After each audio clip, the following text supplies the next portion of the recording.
L'image que vous allez renvoyer dès le début de votre recherche d'emploi va avoir un fort impact sur la suite.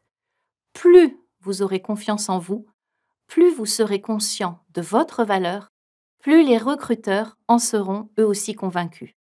C'est pourquoi je vous conseille de vous positionner en offreur de services et non pas en demandeur d'emploi, qui vous mettrait d'emblée en situation d'infériorité vis-à-vis de recruteurs supérieurs. Ne vous dites pas que sous prétexte que vous êtes sans emploi, vous avez perdu votre expertise métier. Vous êtes simplement en transition professionnelle.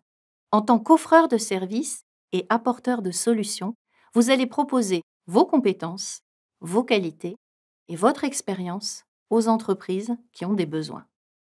Pour identifier ces entreprises, il vous suffira d'appliquer dans un premier temps la démarche prospective du chercheur, en enquêtant sur les sociétés, les secteurs d'activité et les recruteurs. Puis, vous décrocherez des entretiens et rencontrerez des recruteurs. Vous vous retrouverez alors dans la posture du vendeur, qui écoute et analyse les besoins de son futur acheteur, afin de lui proposer la solution adaptée à ses attentes. Vous l'aurez compris, en aucun cas, vous ne serez un demandeur d'emploi, même si vous êtes en recherche d'emploi.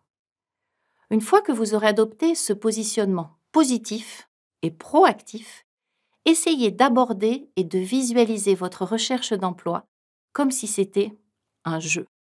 Cet état d'esprit vous permettra d'être moins blessé par les mauvaises pratiques du recrutement, comme le silence des recruteurs ou la discrimination, et par vos propres échecs. Vous économiserez ainsi vos forces et concentrerez vos efforts uniquement sur le succès de vos actions. Vous êtes sur la case départ, et sur la case arrivée se trouve le job de vos rêves.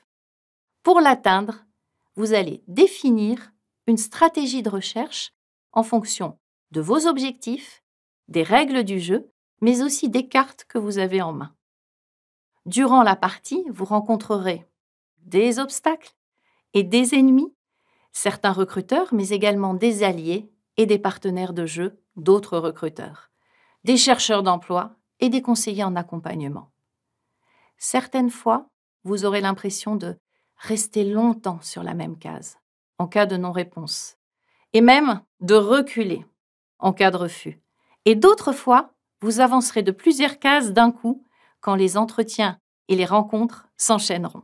Certes, comme dans tout jeu, il y a une part de chance, mais également une bonne dose de pratique et de motivation. C'est mathématique. Plus vous allez jouer, candidater et passer d'entretien, plus vous allez être bon. Cela s'appelle tout simplement l'entraînement. Et un beau jour, vous gagnerez la partie et aurez même le choix du roi, plusieurs offres en même temps. Alors, bonne partie à tous.